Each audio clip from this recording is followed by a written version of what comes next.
మాట వినాలి, మాట చెప్తే వినాలి.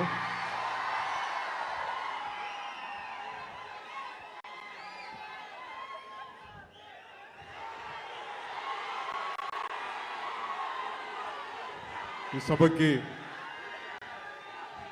హరిహర వీరమల్లు ప్రీ రిలీజ్ ఈవెంట్కి విచ్చేసిన పెద్దలు ప్రతి అందరికీ మా తోటి కూటమి ఎన్డీఏ కూటమి నాయకులందరికీ ముందుగా నా హృదయపూర్వక నమస్కారాలు. గౌరవ mayor, first citizen of Visakhapatnam Shri Peela Srinivasarao గారికి మనస్ఫూర్తిగా నా హృదయపూర్వక నమస్కారాలు. అలాగే వంశీకృష్ణ యాదవ్ గారికి,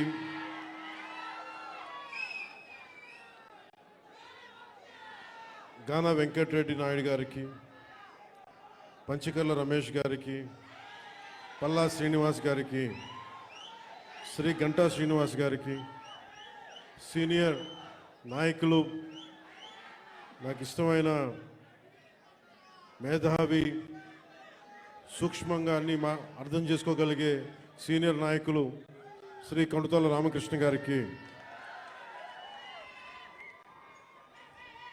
అవసరం వస్తే వీధిలోకి చొక్కా మడిచి ముందుకొచ్చే సుందరపు విజయ్ కుమార్కి, వెనుకబడ్డ మన ఉత్తరాంధ్రాకి సంబంధించి ఉద్యోగాలు, ఉపాధి అవకాశాలు కల్పించడానికి ముందుకున్న లోకం మాధవ్ గారికి, గౌరవ శాసనసభ్యులు మాడుగుల శ్రీ బండారు సత్యనారాయణమూర్తి గారికి, మాకు ఇష్టమైన శ్రీ తమ్మిరెడ్డి శివశంకర్ గారికి, కోన తాతారావు గారికి, శ్రీ దల్లి గోవిందరాజు గారికి, ప్రతి ఒక్కరికి, నాయకులందరికీ, పేరు పేరున వీర మహిళలకి, ప్రతి ఒక్కరికి, కూటమి నాయకులందరికీ పేరు పేరున హృదయపూర్వక నమస్కారాలు. ఇక్కడికి విచ్చేసిన నా అభిమాన, నీకు నాకు 2 గుండెల దూరం, అలాంటి మీకు నా హృదయపూర్వక నమస్కారాలు. ఒక 1000 మంది వస్తే 10 మంది కూటమి చేరితే ఎలాంటి పరిస్థితులు ఉంటాయో అనే పరిస్థితుల్లో ఎంతో శ్రమ తీసుకొని పోలీస్ అధికారులందరూ కూడా సహకరించినందుకు వారికి నా హృదయపూర్వక నమస్కారాలు చెప్పబోయే ముందు, మనకి ఈ వేదికనిచ్చిన vice chancellor Andhra university professor GP Rajasekhar గారికి నా హృదయపూర్వక ధన్యవాదాలు. అలాగే commissioner of police Visakhapatnam Shri Shankha Bagchi గారికి, Shri Harendra Prasad collector district magistrate Visakhapatnam, Shrimati Ajitha Vejendla DCP 1 DCP గారికి, మీడియా మిత్రులకి, పోలీస్ డిపార్ట్మెంట్లో ఉన్న ప్రతి ఒక్క మా కానిస్టేబుల్ సోదరులకి, మా ఎస్ఐఎల్కి, మా సిఏ ఆఫీసర్స్కి, డిఎస్పీలకి, ప్రతి ఒక్కరికి నా హృదయపూర్వక నమస్కారం. నాకు వైజాగ్, విశాఖపట్నం నాకు చాలా గుండెల్లో ఉన్నది. అంటే చాలామంది అనుకుంటూ ఉంటారు, ఈ పవన్ కళ్యాణ్ అనేవాడు ఏ ఊరు వెళ్ళినా ఆ ఊర్లో ఉంటాడని చెప్తాడండి అనుకుంటా ఉంటాడు.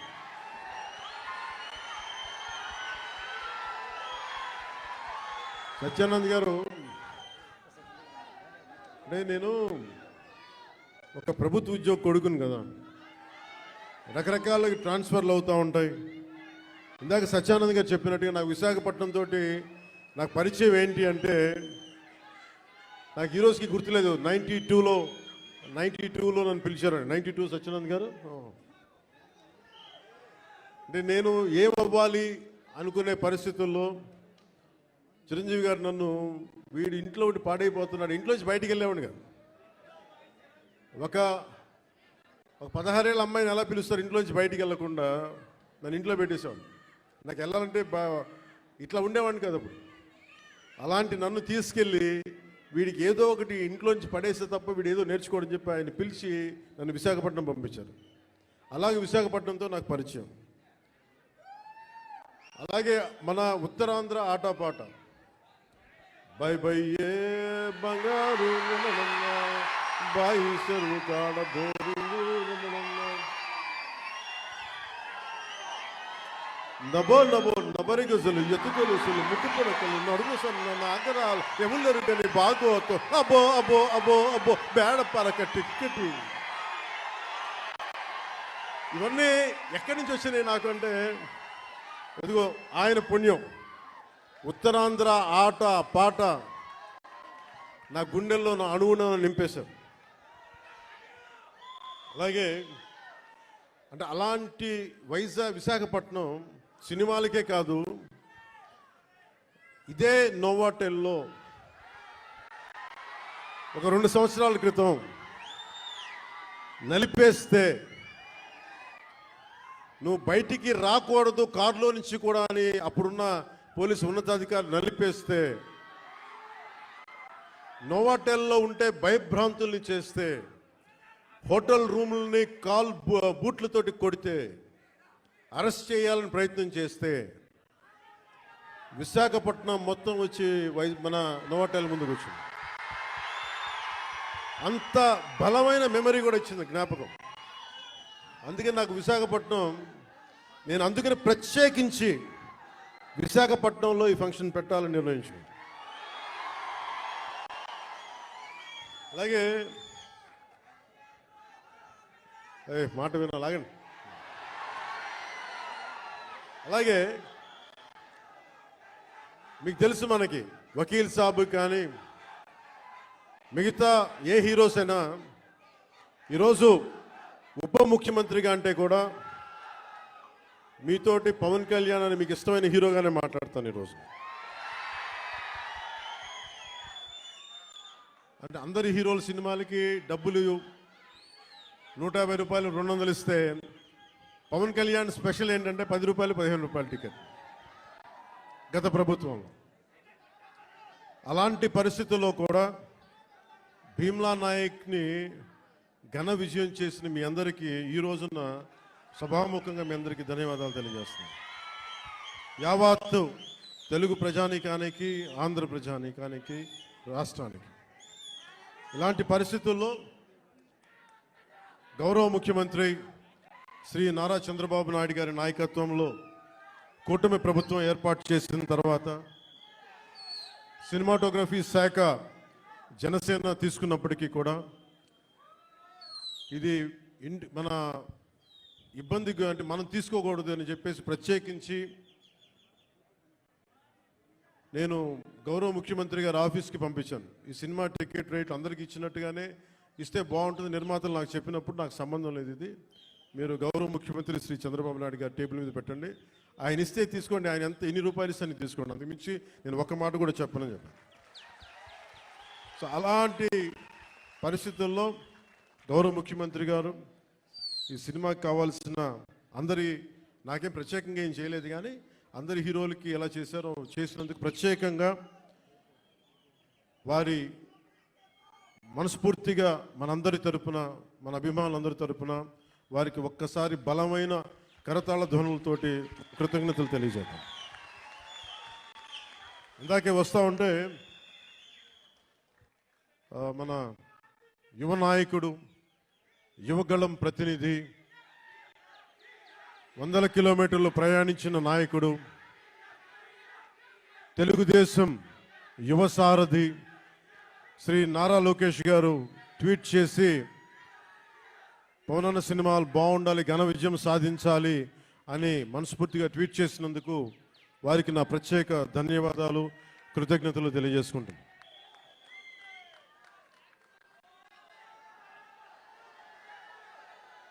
అలాగే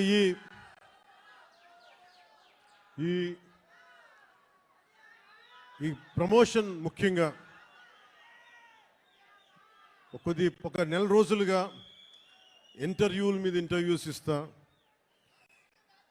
అంటే తన ప్రతి దానికి సినిమాకి ఒక ఆకర్షణతోటి ముందుండి సినిమాని ప్రమోట్ చేసిన శ్రీ మిస్ నిధి అగర్వాల్ గారికి మనస్ఫూర్తిగా నా కృతజ్ఞతలు తెలియజేస్తాను. ఈరోజు నేను మీ ముందుకు వచ్చాను ఇలాగా.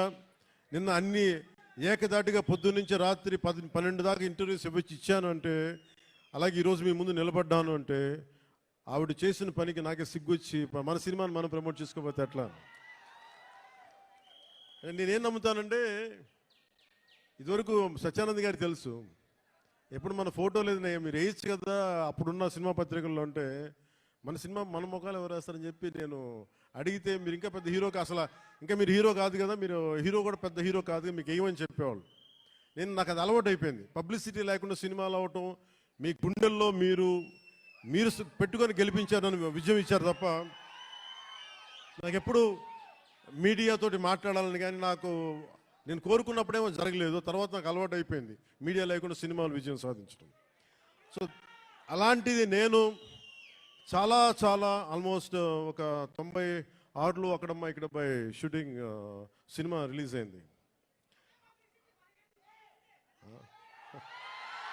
సినిమా రిలీజ్ అయింది. ఆ రోజు నుంచి ఈ రోజు దాకా ఎప్పుడు నేను చాలా ఏదో ఒక ఆడియో ఫంక్షన్ చేయడం. ఎందుకంటే నాకు సినిమాని మీరు చూడండి అని చెప్పడం నాకు చాలా సిగ్గుగా ఉంటుంది, ఇబ్బందిగా ఉంటుంది. అలాగే మిమ్మల్ని ఓటు వేయండి అని అడగడానికి ఎంత ఇబ్బంది పడుతున్నాను, అలాగే నా సినిమా చూడడానికి చెప్పడానికి కూడా చాలా ఇబ్బంది. అందుకని నేను అంటే ఎప్పుడు నాకు ఇవ్వడమే తెలుసు కానీ నాకు అడగడం నాకు తెలియదు. ఒక డోలీలకి వెళ్ళే గ్రామాలకి రోడ్లు వాళ్ళు అడగకుండా నేను వేయించగలను. మన ప్రత్యర్థులు మన తిట్టిన పార్టీ సర్పంచులకు కూడా సమానంగా డబ్బులు పంచగలను ప్రతి సర్పంచ్. సో నాకు ఇవ్వడమే తెలుసు కానీ అడగడం తెలియదు. కానీ నేను అడగక్కర్లా, మీరు ఇస్తారని నాకు తెలుసు. అలాంటిది cinema I love you to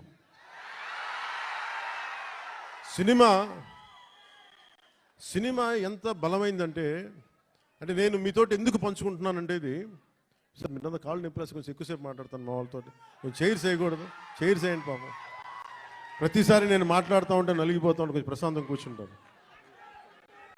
కొంచెం చైర్స్ ఉన్నాయా? కొంచెం చైర్స్ వేయించండి. నించోవాలా? కాదు, దేని కాదు వాళ్ళు. అంటే నాకు విశాఖపట్నం సత్యానంద్ గారు నన్ను ఇక్కడికి తీసుకొచ్చినప్పుడు నాకు యాక్టింగ్ అంటే తెలియదు, యాక్టింగ్ ఓనామాలు తెలియదు. మీరు అలసిపోయిన తర్వాత మాట్లాడతాం, మీరు అరౌండ్ ఎంతసేపు అరుస్తాం. ఈ అరుపులు, ఈ ఉత్సాహం రేపు సినిమాలకు ఉంచుకోండి, మొత్తం అలసిపోతాం.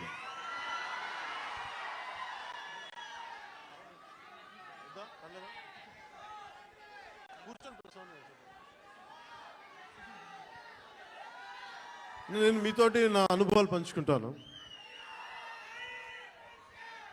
అంటే నేను మీరు ఇప్పుడులా కనిపించే సత్యానంద్ గారు నాకు పరిచయం అయ్యే టైంకి నాకు బయటికి 10 మంది మధ్యలోకి రావాలంటే చాలా ఇబ్బంది ఉండేది. రూమ్లోంచి బయటికి రావాలంటే సిగ్గుపడిపోయాడు, ధైర్యం ఉండేది కాదు. కానీ లోపల చాలా ఆలోచించేవాడిని. ఏదన్నా సరే బయటకు వచ్చి ఏదైనా మాట్లాడాలి, గొంతు పెగల్చాలి అంటే లోపల బిగుసుకుపోయేది, భయం వచ్చేది, గొంతంతా ఉండలు చుట్టుకుపోయేది.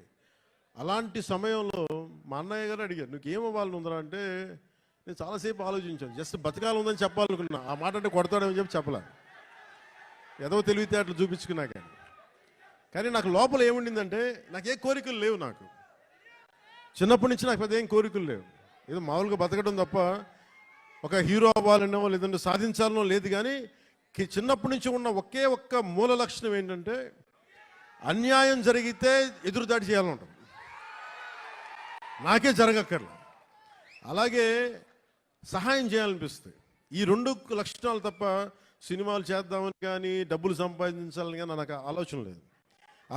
అలాంటి నాకు చదివేవాడిని. అలాంటి నాకు వీని ఇలా వదిలేస్తే ఎటు కాకుండా పోతాడని మా అన్నయ్య గారికి భయం వేస్తుందేమో. ఒక రోజున సత్యానంద్ గారిని పిలిపించి, ఆయన మంచుపల్లికి సినిమాలో ఆయన ఒక అసిస్టెంట్ డైరెక్టర్గా పనిచేస్తారంట.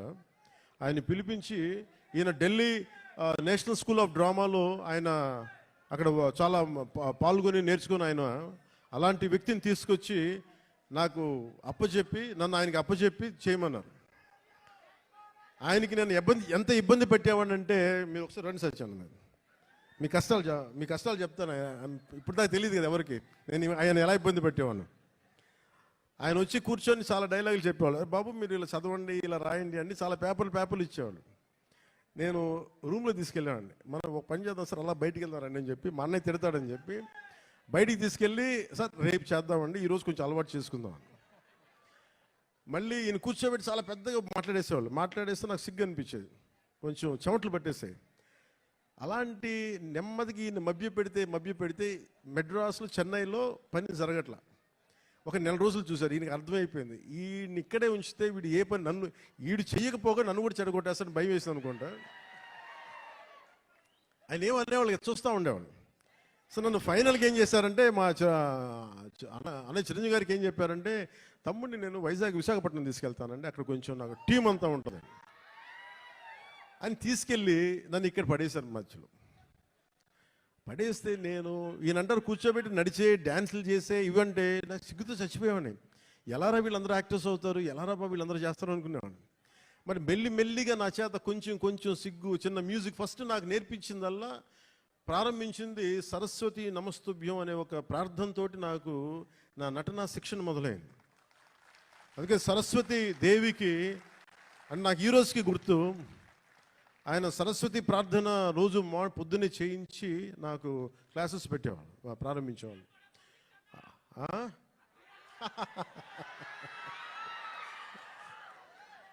అలాగే ఆయన అలా స్టార్ట్ చేసి నాకు ముందు ఆటపాట అని చెప్పారు, మన ఉత్తరాంధ్ర ఆటపాట.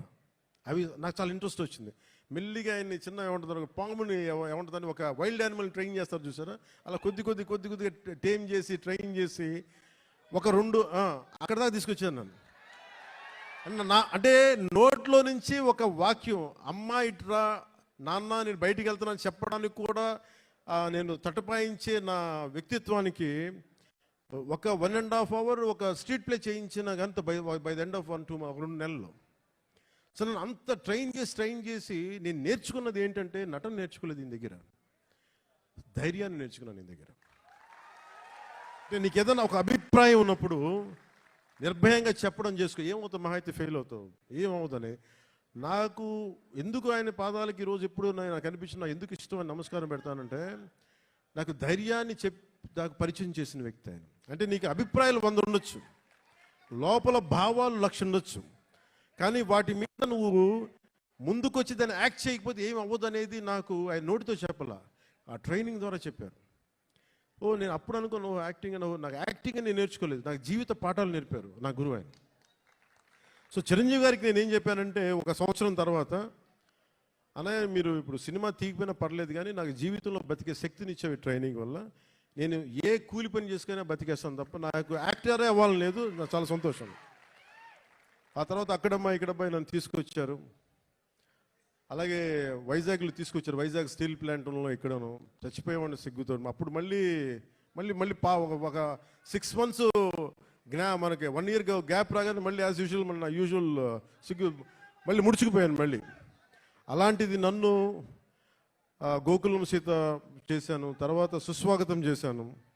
నాకు ప్రత్యేకించి విశాఖపట్నానికి ప్రత్యేక అనుభవం ఏంటంటే, నాకు భీమిలీలో మాకు తెలిసిన వాళ్ళకి గెస్ట్ హౌస్ ఉండేది, నన్ను అక్కడ ట్రైనింగ్ చేసేవారు వీళ్ళందరూ. సో నాకు అందుకు భీమిలీ కానీ మన ప్రాంతాలు కానీ మన సర్క్యూట్ గెస్ట్ హౌస్ మనం ప్రాక్టీస్ చేసేదాం. ఒక సంగం శరత్ ఓనర్స్ గెస్ట్ హౌస్ ఒకటి ఉండేది, అక్కడే మ్యాక్సిమం ట్రైనింగ్ క్లాసెస్ అని సాయంత్రాలు పడు, మార్నింగ్ ఏమో భీమిలీ, సాయంత్రాలు సంగం శరత్.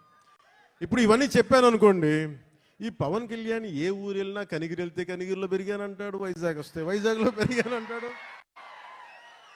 కానీ నేనేం చేస్తాను, అందుకే నా పేరు పవనం, నేను తిరుగుతూ ఉంటాను, వెళ్తూ ఉంటాను.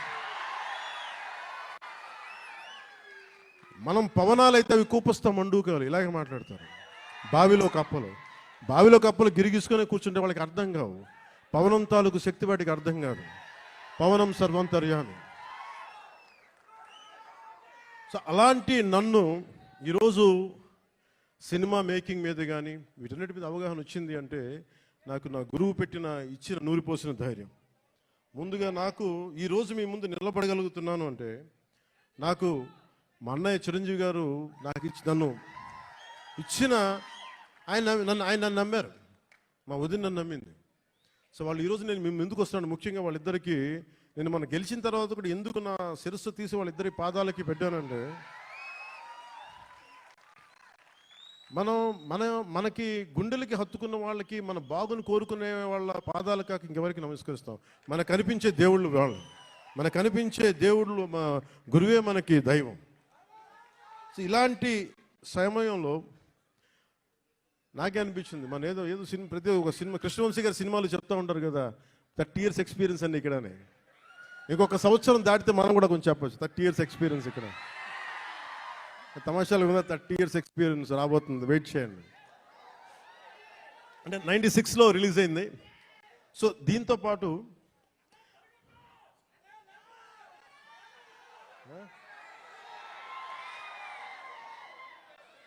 అలాంటి నాకు యాక్టింగే కష్టం అనుకుంటే మళ్ళీ నా అవసరం అంటే నేను బాగా చదివేవాడిని.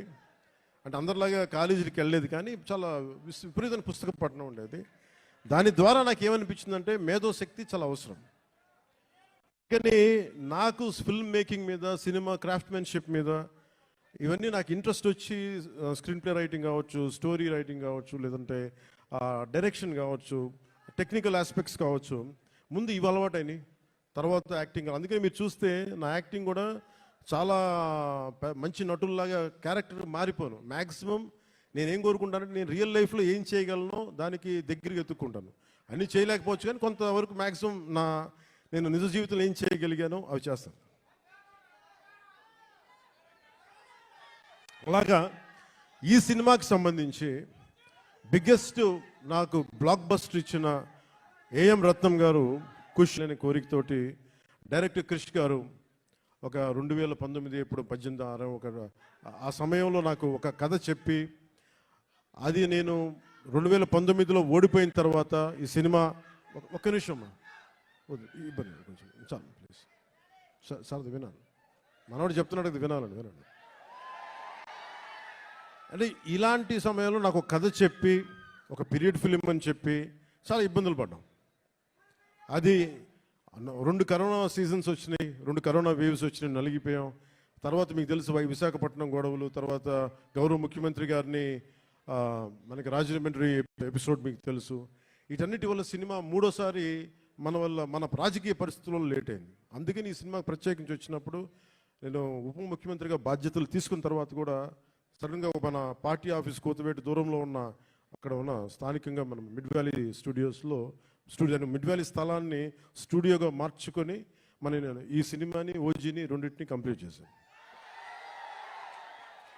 అంటే ఎక్కడా కూడా మనం తీసుకుని వెళ్ళాలని కోరుకున్న ఒక మంచి దర్శకులు ఆయన క్రిష్ గారికి మీ అందరూ మనస్ఫూర్తిగా ఈ రోజున మనం ఇక్కడ ఉన్నామంటే దీని మూల కారకుడు ఆయనకి మనస్ఫూర్తిగా మనం ధన్యవాదాలు తెలియజేయాలి.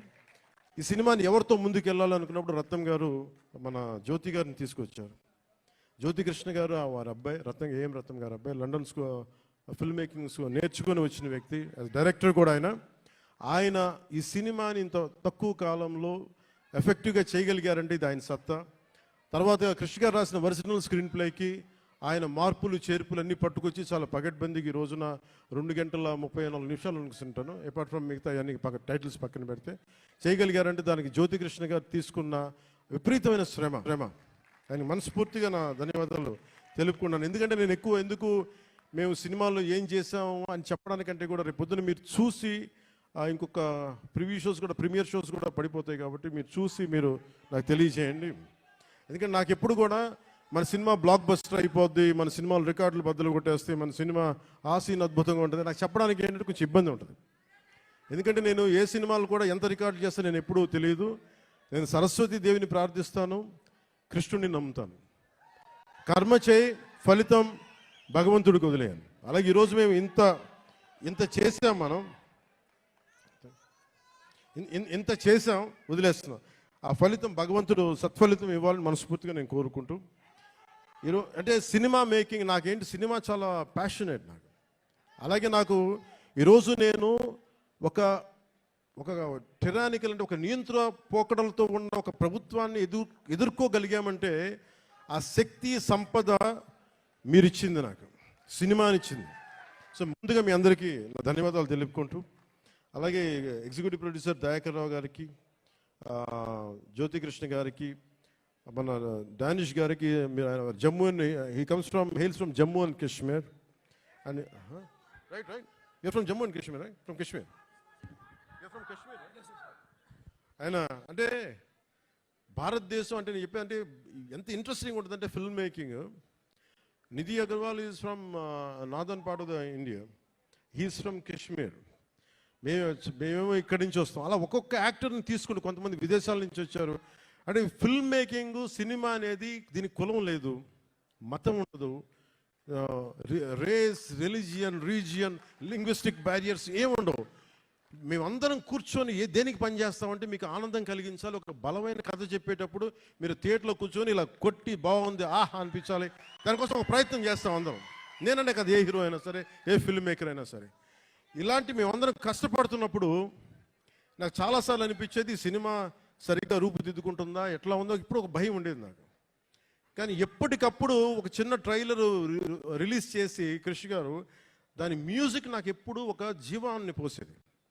ఈ రోజున సినిమాని ఇంత బలంగా మనం ఒక బలమైన పాజిటివ్ నోట్ ఉంది అంటే ఈ సినిమాకి నాలాంటి హీరో కంటే వీళ్ళందరికంటే కూడా దీన్ని నమ్మిన వ్యక్తి academy Oscar winner Shri Keeravani గారు, ఎంఎం కీరవాణి గారు. అంటే ఆయన గనుక సినిమాకి డైరెక్షన్ లేకపోతే ఈ సినిమా ఇంత అద్భుతంగా వస్తా నాకైతే సందేహం. ఆయన లేకపోతే, కీరవాణి గారు లేకపోతే హరిహర వీరమల్లు అనే సినిమా లేదు. మేము ఎంత గొప్ప కథ చేసినప్పటికీ, మేము ఎంత బాగా నేను యాక్ట్ చేసినప్పటికీ దాన్ని ఆ ఎమోషన్స్ని సరిసమానంగా దాన్ని ముందుకు తీసుకెళ్ళగలిగే నేపథ్య సంగీతం కానీ సాంగ్స్ కానీ లేకపోతే అది దానికి ఆ శక్తి సరిపోదు. అలాంటిది ఆయన ఇలాంటి మన అలాంటి ఒక ఆస్కర్ అవార్డు గ్రహీత మన విశాఖపట్నంకి వచ్చి, లేదంటే మన హైదరాబాద్కి వచ్చి అక్కడ శిల్పకళ వేదిక కావచ్చు, ఇక్కడ మన ఈ వేదిక కావచ్చు, ఇక్కడికి వచ్చి చేస్తున్నారంటే ఒక అకాడమీ అవార్డు విన్నర్ మన దగ్గరికి వచ్చి మన ఆడిటోరియంస్లో కూర్చున్నట్టు అది మనందరం చేసుకున్న అదృష్టం, మన భారతదేశం చేసుకున్న అదృష్టం.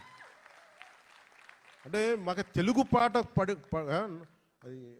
నాటు కదా, నాటు అని చెప్పి ఒక పాట కొడితే దానికి ఆస్కార్ వస్తుందా అని మనం ఎవరైనా సరే జ్యోతిష్యం చెప్తే నమ్ముతాం. బట్ కానీ దాని శక్తి రాజమౌళి గారు లాంటి దర్శకులు కావచ్చు, దాన్ని తీసుకెళ్లిన రామ్ చరణ్ గారు, జూనియర్ ఎన్టీఆర్ గారు కావచ్చు,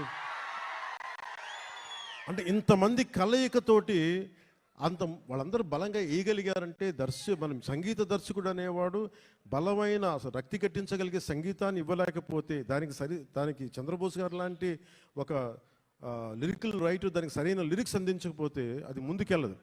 అలాంటిది మనకి ఇద్దరు ఆస్కర్ విన్నర్స్ ఉన్నారు, వాళ్ళని చంద్రబోస్, అదవని శ్రీ ఎంఎం కీరవాణి గారు. మనందరం కూడా చాలా చాలా ఒక తెలుగువాడిగా కాదు, ఒక భారతీయుడిగా మనందరం చాలా గర్వపడాల్సిన విషయం.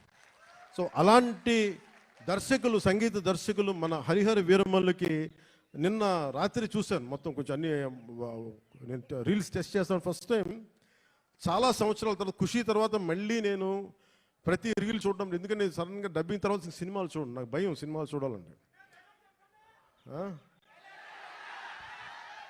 ఇందులో డైలాగులు ఉండవు, యాక్షనే ఉంటుంది. ధర్మం జోలికి వస్తే తాట తీసేస్తామనే ఉంటుంది తప్ప. ఏం తల్లి బాగున్నావా? గుర్తుంది, మన ఆఫీస్లో కలిసాం. అవును గుర్తుంది.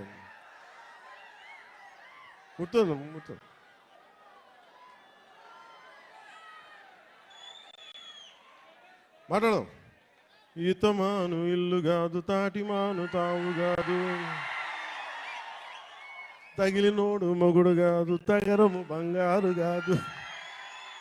అంటే ఇది మన ఉత్తరాంధ్రాదికి చాలా దగ్గరగా ఉంటుంది. అందుకే నా చేత పాడించారు అనుకుంటా బహుశా కీరవాణి గారు. ఇలాంటి మన కీరవాణి గారు నేను చాలా సంవత్సరాల తర్వాత, ఖుషి తర్వాత, బాబు నువ్వు ఒక్కడే ఎక్కువ డిస్టర్బ్ చేస్తున్నావు, ఆగమ్మ ఒక్క నిమిషం చాలు, చాలు ఓకే ఓకే చాలు చాలు. చాలా సంవత్సరాల తర్వాత, ఖుషి తర్వాత ఈ సన్నివేశం, ఇది రెండు భాగాల సినిమా అయింది. ఆఖరి భాగం, ఈ ఫస్ట్ పార్ట్ ఎలా ఎండ్ చేయాలి అని అనుకున్నప్పుడు, ఇది హిస్టరీ మనందరికీ అర్థం కావాలి. నేను నిన్న నుంచి ఇంటర్వ్యూస్ ఇస్తుంటే మీరందరూ కొద్దిమంది చూసే ఉంటారు. మీరందరూ చూస్తే నేను ప్రామినెంట్గా చెప్తుంది, ఈ సినిమా మీకు ఏమి ఇస్తుంది, ఎలాంటి అనుభవం ఇస్తుంది, ఏం చూడాలి, ఏం చెప్పాలనుకుంటున్నారు ఈ సినిమా అంటే. నాకు cinema is a purely entertainment. నేను డబ్బులు తీసుకొని సినిమాకి వెళ్తే నాకు ఎంటర్టైన్ చేయాలి. నేనే నమ్ముతానంటే నా సినిమాని ఎడ్యుటైన్ చేయాలి అనుకుంటాను. ఎడ్యుటేషన్ అంటే దాన్ని మనల్ని ఎడ్యుకేట్ చేయాలి, మళ్ళీ ఎంటర్టైన్ కూడా చేయాలి. నేను అలాంటి సినిమాలు ఇష్టపడతాను. సో నా సినిమాలు ఎంతో కొంత నాకున్న ఆలోచన ప్రాసెస్ని బెటర్ చేయాలి. అలాంటి పరిస్థితుల్లో నాకు కృషి గారు చెప్పిన కథ ఏంటంటే, మన కృష్ణానది తీరంలో దొరికిన మనకి వజ్రాల గనులు ఉన్నాయి ప్రపంచంలో. అప్పుడు ఇంకా వజ్రాల గనులు కనుగొనలు. అలాంటి టైంలో మన కృష్ణానది తీరం కొల్లూరులో ఉన్న, మన మంగళగిరి దగ్గరలో ఉన్న ఒక 60-70 కిలోమీటర్ల దూరంలో ఉన్న కొల్లూరులో దొరికిన ఒక వజ్రం కోహినూర్. ఆ కోహినూర్ని గోల్కొండ నవాబ్ కులీ కుతుబ్ షా చేతికి వెళ్తే అది అక్కడి నుంచి మొఘలాయిల చేతికి వెళ్ళి ఆ తర్వాత ఇప్పుడు అది లండన్ మ్యూజియంలో ఉంది. సో నాకు నచ్చిన ఐడియా ఏంటంటే కోహినూర్ని దొంగిలించడం. కోహినూర్ ఎవరి చేతిలో ఉంది? కోహినూర్ పీకాక్ త్రోన్ మీద ఉంటుంది, నెమలి సింహాసనం మీద ఉంటుంది. ఆ నెమలి సింహాసనాన్ని మీద ఎవరు కూర్చొని ఉన్నారు? కంటకుడైన పాలకుడు, ఒక కంటకుడైన పాలకుడు ఔరంగజేబ్ కూర్చొని ఉన్నాడు. అలాంటి ప్రజాకంటకుడు, దుర్మార్గుడు అయిన ఔరంగజేబ్ కూర్చున్న నెమలి సింహాసనం పైన ఉన్న ఆ కోహినూర్ వజ్రాన్ని దొంగిలించాలి, అది తిరిగి వెనక్కి తీసుకురావాలి అని కులీ కుతుబ్ షా ఆదేశించినప్పుడు ఈ సినిమా పరిస్థితుల్లో హరిహర వీరమల్లకి ఒక కల్పిత పాత్రకి ఇక్కడి నుంచి మొదలు పెడతాడు. ఇది ఇక్కడి నుంచి హైదరాబాద్ గోల్కొండకు పోతుంది, చార్మినార్లో కొన్ని సంఘటనలు జరుగుతాయి, అది అక్కడి నుంచి ఢిల్లీ దాకా పోతుంది. ఢిల్లీ ఈ మొదటి భాగం ఎక్కడ ఆగుతుందంటే, ఢిల్లీ కోటకి, ఎర్రకోటకి వెళ్ళబోయే ముందు ఎట్లాగైతేనూ చివరి దాకా వెళ్ళాడు, ఎక్కడ అతను ఔరంగజేబ్ కలుసుకున్నారా లేదా అనేది, ఎలా ఎదుర్కొన్నారు, తర్వాత ఏం జరిగింది అనేది సెకండ్ పార్ట్. సో ఈ సినిమా ఏం చేయగలదు మనం అనుకుంటే, నేను ఎప్పుడు కూడా, చాలామంది సనాతన ధర్మం అంటే ఇది నాట్ అగేన్స్ట్ ఎనీ రిలీజన్. సనాతన Dharma is not against Christianity. సనాతన Dharma is not against Islam. Sanatana Dharma is something which unites us all. అందరిని కలుపుకు తీసుకెళ్ళేది. కానీ అలాంటి సనాతన ధర్మం అంటే మీరు చెప్పండి, అలాంటి సనాతన ధర్మాన్ని అంటే ఇమాజిన్, ఔరంగజేబ్ లాంటి పాలకుడు పరిపాలించే సమయంలో మనం ఊహించుకోగలమా? ఒక రోజున ఇదే భారత వనిలో, ఇదే భారత నాడులో నువ్వు హిందువుగా ఉండాలంటే జిజియా ట్యాక్స్ పే చేయాలి అని. అలాంటి సందర్భాలు ఉన్నాయి మనకి. నేనేమంటే I'm not against any kings, I'm not against Aurangzeb, I'm not against any Mughal ruler. నేనేమంటే తప్పులు జరిగినప్పుడు అన్ని సమానంగా తెలియజేయాలి. మనకి చాళుక్యుల గురించి తెలుసా? మనకి పాండ్య రాజుల గురించి తెలుసా? విజయనగర మన రాజ్యం గురించి తెలుసా? మనకి మన హిస్టరీ బుక్స్లో more about Mughals and less about other Kings. So ఈ సినిమా ఏం ఎక్స్పోజ్ చేస్తుంది అంటే, ఈ సినిమా ఈ ప్రాసెస్లో, కోహినూర్ని తెచ్చే ప్రాసెస్లో హీరోకి జరిగే కొన్ని సంఘటనలు ఏం జరుగుతాయి అంటే, జిజియా ట్యాక్స్ పే చేయడం. నువ్వు హిందూగా వెళ్ళాలి అంటే నువ్వు పన్ను కట్టాలి. సో పన్ను ఆ కట్టే సమయంలో that is the action episode ఉంటుంది. అంటే ఒక రిలక్టెంట్ వారియర్, యుద్ధంలో పాల్గొనాలని లేదు వాడికి, ఎదుర్కోవాలని లేదు, తన బతకాలనుకునేవాడు. అలాంటి వ్యక్తికి ఎలాంటి పరిస్థితులు వచ్చినా ఎలా తిరగబడ్డాడు, ఆ కోహినూర్ వజ్రం వెళ్ళే ప్రాసెస్లో ఏమేమి జరిగినాయి, అది బేసిక్గా ఈ ఫస్ట్ పార్ట్ కథాంశం. సో మేము కోరుకున్నది ఏంటంటే, ప్రత్యేకించి నేను ఎందుకు డిజైన్ చేసిన యాక్షన్ సీక్వెన్స్ అంటే, నాకు పోరాటాలు చేసేటప్పుడు ఒక్కడిని కొడితే 10 మంది చెల్లా చెదురు పడిపోవడం నాకు, నా రేషనల్ మైండ్కి, నా లాజికల్ మైండ్కి ఇబ్బందిగా ఉంటుంది. ఎందుకంటే నేను మార్షల్ ఆర్ట్స్ చదివాను, దాన్ని ఫిలాసఫీ చదివాను, నేర్చుకున్నాను, ప్రాక్టీస్ చేస్తాను. ఈ మధ్యన పాలిటిక్స్కి వచ్చి వదిలేసాను. కానీ లేదంటే రెగ్యులర్లీ నేను ఎస్క్రీమ్ అంటే మార్షల్ ఆర్ట్స్ని ప్రాక్టీస్ చేస్తూ ఉంటాను. ఎందుకంటే నేను strong mind, strong body with strong mind is essential for every human. ఇది నేను నమ్ముతాను. అంటే ఒక బలమైన శరీరం ఉండాలి, ఒక బలమైన మనసుతో పాటు బలమైన శరీరం కూడా ఉండాలి. ఇది నేను నమ్మేవాడిని మనస్ఫూర్తిగా. అందుకే నేను మార్షల్ ఆర్ట్స్ని చాలా బలంగా నమ్ముతాను. సో అందుకని నాకున్న సెన్స్ నాకేమనిపిస్తుంది, ఇలా చేద్దాం అంటే ఫైనల్గా ఆ ఎంటైర్ ఎపిసోడ్ ఎలా చేస్తే బాగుంటుంది. నా కళ్ళ ముందు నేను హిందూగా జిజియా ట్యాక్స్ పే చేయాలి అంటే ఏమేం జరుగుతాయి సంఘటనలు అని చెప్పి నేను ఆ సమయానికి ఆ టైమ్స్కి వెళ్ళి ఏమేం జరిగితే ఎలా జరుగుద్ది ఈ ఊహించుకునే ప్రాసెస్. అందుకే నా లాస్ట్ 18-20 minutes నేను కన్సీవ్ చేయాల్సి వచ్చింది. అది అవసరార్థం, అది నాకు ప్రూవ్ చేసుకోవాలని కాదు, కానీ ఇలా చేస్తే బాగుంటుంది అలా చేస్తే బాగుంటుంది అని చెప్పి మొత్తం ఆ సీన్ కన్సీవ్ చేసి తిరిగి ఎగ్జిక్యూట్ చేసే టైంలో నేను నేర్చుకున్నాను కాబట్టి మార్షల్ ఆర్ట్స్. వీటిని అంటే నేను చెప్పేది ఇది ఎక్స్ట్రాడినరీ మార్షల్ ఆర్ట్స్ అని కాదు, కానీ చాలా రియలిస్టిక్గా ఎంత చేయగలమో అంత ప్రయత్నం చేశాం. దానికి కీరవాణి గారు అందించిన మ్యూజిక్ నాకు నిజంగా నిన్న రోమాలు నిక్కుబొచ్చు, అంత అద్భుతంగా అందించారు. సో ఈ సినిమా మీకు ఇంకో 9:30కి మీకు ప్రీమియర్ షోస్ పడబోతున్నాయి యూఎస్లోను ఇక్కడ మీకు. అందుకే మీ సమయాన్ని ఎక్కువ వేస్ట్ చేయను. 7:15 అయిపోతుంది కాబట్టి బాగుంటుందని మీ అందరికీ తెలియజేసుకుంటూ, నాకు ఈ అవకాశాన్ని ఇచ్చిన మీ అందరికీ ప్రతి ఒక్కరికి పేరు పేరున ధన్యవాదాలు తెలుపుకుంటూ, నాకు కోరిక ఉంది ఈ సినిమా అన్న ఎంతసేపు ఒక మంచి హిట్ ఇవ్వనా అంటే నేను భగవంతుని కోరుకున్నా ఒక గబ్బర్ సింగ్ లాంటి హిట్ మా అభిమానుల కోసం ఇవ్వమని. అలాగే ఈ రోజున నాకు నటనలో ఓనామాలు దిద్దుకున్న నా విశాఖపట్నం నేల నుంచి నేను భగవంతుని సరస్వతి దేవిని కోరుకుంటా ఉన్నాను. మీ అందరూ ఆనందించే ఘన విజయాన్ని ఇమ్మని నేను నాకు ఆ సరస్వతి మాతని కోరుకుంటూ సెలవు తీసుకున్నాను. జై భారత్, జై హింద్.